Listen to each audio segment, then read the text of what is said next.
séminaire effectivement avec les forces de police qui sont au contact direct effectivement avec l'ensemble des citoyens, qui ont une tâche difficile, hein, on l'a bien vu pendant le confinement également, et qui doivent assurer le respect de l'ordre, le respect de la loi bien sûr, mais aussi le respect de la personne humaine, et donc s'assurer que les principes de non-discrimination, d'égalité de traitement sont bien appliqués dans ce contexte-là. Ce qui n'est pas toujours facile, et les sources de discrimination sont nombreuses, donc c'est justement d'avoir l'occasion d'échanger, de discuter avec les policiers, aussi de les confronter avec ceux qui sont de l'autre côté de la barrière, si je puis dire, les ONG qui défendent les causes justement des personnes qui sont soit des personnes âgées, soit des personnes handicapées, soit des personnes LGBTI qui sont aussi parfois victimes d'une forme de discrimination. Donc l'idée c'est justement d'échanger, de voir quelles sont les contraintes, quelles sont les difficultés auxquelles les policiers et les policières sont exposés et comment est-ce qu'on peut trouver les bonnes réponses pour assurer la bonne application de la loi et la bonne application des droits de l'homme.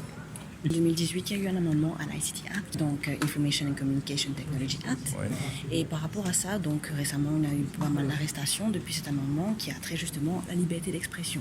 Donc certaines choses doivent être prises, on peut les prendre au premier degré. Donc il y a beaucoup de questions qui se posent actuellement dans la société par rapport à la liberté d'expression, ces arrestations, le bien fondement.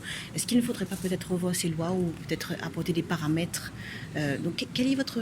Mais je crois qu'il y a plusieurs éléments qui rentrent en ligne de compte. Comme le président de la commission l'a rappelé tout à l'heure, Maurice a ratifié un certain nombre de conventions internationales. Comme vous le savez aussi, il faut que ces conventions internationales, il ne suffit pas de les signer et de les ratifier, encore faut-il les transposer dans l'ordre juridique interne. Donc c'est la transposition effectivement de la loi. On attend par exemple le Children's Bill, par exemple depuis un certain nombre d'années, ou le Gender's Bill également dans ce contexte-là. Donc il faut effectivement transposer cette législation pour que les droits soient valables dans l'ordre juridique interne mauricien. Donc ça c'est un élément important.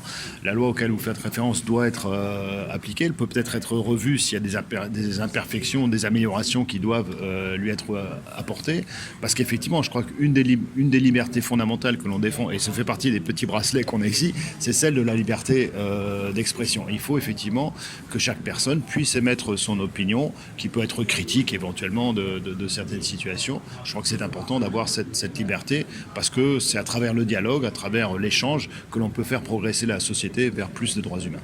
Encore une dernière question par rapport au Parlement cette fois, donc tableau là-dessus. Donc il y a certains propos souvent qui sont tenus, on lui dit communal, donc on dit donc c'est à travers une certaine communauté, des attaques personnelles vers certains parlementaires. Est-ce qu'en 2020 on peut encore avoir accepté ce genre de propos dans un parlement donc vous, quelle est votre opinion là-dessus en tant qu'ambassadeur justement de... Je crois que toute personne, on dit toujours la liberté des uns s'arrête où commence celle des autres, donc je crois qu'il faut toujours bien respecter effectivement la personne à qui on s'adresse. On peut avoir des divergences d'opinion fortes parfois sur certains sujets, et le Parlement est l'endroit effectivement où ce débat doit pouvoir avoir lieu, où les gens doivent pouvoir échanger sur leurs opinions, à la fois toujours dans le respect effectivement de la personne. Donc je crois que les questions d'attaque personnelle ou de point de vue personnel doivent être laissées de côté pour faire place au débat des idées. C'est les idées qui comptent.